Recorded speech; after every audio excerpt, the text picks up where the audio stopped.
Merci d'écouter RFI. Il est 18h à Paris, 16h en temps universel, midi à Washington. Le journal en français facile. Alban Le Prince. Et nous sommes le vendredi 11 avril 2025, c'est l'heure d'un nouveau journal. Et à la une, le footballeur égyptien Mohamed Salah reste dans son club de Liverpool en Angleterre encore 2 ans, jusqu'en 2027. Une surprise pour les supporters de l'équipe anglaise, première du championnat. On vous dit tout dans un instant. Le président chinois Xi Jinping va faire une tournée asiatique. Son pays, la Chine, se retrouve de plus en plus seul sur la scène internationale, alors que la guerre commerciale avec les États-Unis s'intensifie. Explication dans ce journal. Les États-Unis ou l'administration de Donald Trump privent plusieurs milliers d'immigrés de sécurité sociale, l'assurance maladie. Ils ont été ajoutés à une liste de personnes décédées. C'est le journal Le Washington Post qui l'a annoncé. Et puis en France, le Premier ministre François Bayrou affirme qu'il ne savait pas ce qu'il se passait à Bétharram, une école privée catholique où plusieurs dizaines d'anciens élèves disent avoir été victimes de violences physiques et sexuelles. On commence ce journal avec du football. Tous les supporters de l'équipe de Liverpool en Angleterre attendaient cette annonce avec impatience. La légende des Reds, le nom donné au club, l'Égyptien Mohamed Salah prolonge finalement son contrat. Pourtant, des rumeurs annonçaient son départ depuis plusieurs mois. Bonsoir Sofiane Amazian. Bonsoir Alban, bonsoir à tous. À 32 ans, Mohamed Salah vit actuellement l'une des meilleures saisons, années de sa carrière. Il se sent prêt d'aller chercher d'autres trophées avec son club. Oui, c'est sur les réseaux sociaux que le club de Liverpool a officialisé cette signature, la prolongation pour 2 saisons de plus, soit jusqu'en 2027. On y voit Mohamed Salah assis sur un trône dans le mythique, l'historique stade d'Anfield. Un hommage à la hauteur de la trace de l'empreinte déjà laissée depuis son arrivée en 2017. 394 matchs joués, 243 buts marqués, 111 passes décisives et de beaux trophées remportés. La Ligue des Champions en 2019, la Première Ligue en 2020, la FA Cup en 2022. Mais c'est bien l'envie d'en gagner d'autres prochainement qui explique sa prolongation. Je suis content d'être ici pour encore 2 ans. Je suis vraiment heureux. Nous avons une belle équipe maintenant. Je pense que nous pourrons gagner d'autres trophées à l'avenir tout en profitant de mon football. Avec les encouragements des supporters, de la ville, je pense que nous serons titrés les années à venir. Et cette saison, Liverpool est leader premier du classement avec 11 points d'avance sur Arsenal et surtout, Salah est stratosphérique, incroyable en Angleterre, meilleur buteur et meilleur passeur. Alors sa prolongation est une nouvelle exquise, réjouissante surtout pour les supporters. Le prochain objectif pour Mo Salah et les siens, le Graal, le plus beau trophée, la Première Ligue, à aller chercher une 2e fois pour l'international égyptien. Merci Sofiane Amazian. La guerre commerciale sino-américaine entre la Chine et les États-Unis s'intensifie.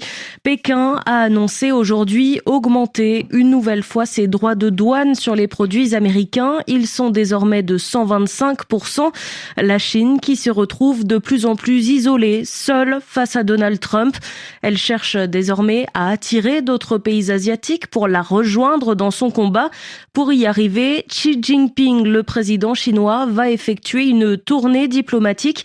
Il est attendu au Vietnam, en Malaisie et au Cambodge, Agnieszka Kumor. Alors que la Chine reste droit dans ses bottes, c'est-à-dire ne change pas d'avis, les autres pays asiatiques très dépendants des exportations vers les États-Unis tentent de négocier avec Washington. C'est le cas du Vietnam et du Cambodge, producteurs de textiles et membres de l'Association des Nations d'Asie du Sud-Est, ASEAN, laquelle a déjà déclaré qu'elle n'imposerait pas de sanctions.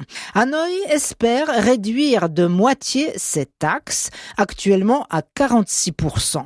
L'argument du gouvernement vietnamien, il a promis de lutter contre le vol de propriété intellectuelle et le transbordement illicite. pour être plus clair. Beaucoup de marchandises fabriquées en Chine arrivent sur le sol vietnamien d'où elles sont réexpédiées vers les États-Unis, mais cette fois sous le label Made in Vietnam, en bénéficiant des droits de douane plus bas. De fausses déclarations d'origine que la Thaïlande, elle aussi, s'engage à combattre pour négocier une baisse des taxes, tout en promettant au passage d'acheter plus de gaz naturel, de produits agricoles et d'avions aux États-Unis. Agnieszka Kumor. Toujours aux États-Unis, l'expulsion des migrants sans papier, des clandestins, est l'une des priorités de Donald Trump. 6 000 immigrés latino-américains, originaires d'Amérique du Sud, ont été déclarés morts. En réalité, ils sont vivants. L'administration du président américain a expliqué qu'elle les avait inscrits sur cette liste pour lutter, combattre les fraudes à la sécurité sociale. Bonsoir Noah Perret. Bonsoir. Selon un responsable de la Maison-Blanche, ils auraient été déclarés morts pour faciliter leur expulsion. Oui, mourir aux États-Unis, c'est perdre son numéro de sécurité sociale. 7 chiffres qui permettent de travailler, de louer un logement et de payer ses impôts sans même avoir de visa ou de titre de séjour. Alors quand l'administration Trump sélectionne 6 000 noms d'immigrés latino-américains et les glisse dans la base de données de personnes décédées, elle leur enlève ce numéro de sécurité sociale. Après quoi, ces milliers de personnes seront contraintes de quitter leur emploi, leur logement et donc le pays. À cette stratégie s'ajoute une campagne d'auto-expulsion annoncée hier par Donald Trump. Un nouveau concept, pousser des migrants clandestins à quitter d'eux-mêmes le pays en leur promettant de pouvoir peut-être un jour revenir légalement. Face à cette politique radicale, la Cour suprême américaine a infligé hier un revers à l'administration Trump. Elle exige que soit facilité le retour d'un migrant salvadorien expulsé à tort et actuellement détenu dans une prison de haute sécurité du Salvador. Noah Perret. Donald Trump hausse le ton, s'énerve contre la Russie. Pour lui, Moscou doit se bouger car trop de gens meurent, des milliers par semaine dans une guerre terrible. C'est ce qu'il a dit sur son réseau Truth Social, alors que son émissaire spécial a rencontré tout à l'heure Vladimir Poutine en Russie. Une réunion pour évoquer le règlement, la solution à la guerre en Ukraine. Notez aussi que les alliés de l'Ukraine, les pays qui l'aident, ont promis aujourd'hui de renforcer leur aide militaire. Le Royaume-Uni va accorder une aide de 21 milliards d'euros. L'Allemagne va quant à elle apporter 11 milliards d'euros d'ici à 2029. C'est dans ce contexte que Volodymyr Zelensky, le président ukrainien, a demandé aujourd'hui 10 nouveaux systèmes de défense anti-aérienne, des appareils pour détruire les missiles supplémentaires pour son pays. Il a aussi déclaré que plusieurs centaines de Chinois combattaient pour la Russie en Ukraine. En France, le Premier ministre François Bayrou doit être auditionné, entendu le 14 mai prochain devant une commission d'enquête. Il devra s'exprimer sur l'affaire Betaram, un scandale de violence physique et sexuelle dans un établissement scolaire privé catholique du sud-ouest de la France, dans lequel plusieurs de ses enfants ont été scolarisés. Aujourd'hui, lors d'une foire au vin et au fromage près de Paris, François Bayrou, le chef du gouvernement, est revenu sur cette affaire. Les juges et les gendarmes, vous savez, ça se trompe comme les autres. Moi, je vous dis que de toute ma vie, jamais je ne suis intervenu dans aucune affaire judiciaire. Et si quelqu'un peut venir me voir en disant « vous êtes intervenu, j'y étais », à ce moment-là qu'il vienne. Donc ceci n'est pas la vérité et le contraire de la vérité. Alors il y a peut-être des gens de bonne foi, des gens qui ne savent plus ce qu'ils avaient à cette époque, mais tout sera prouvé.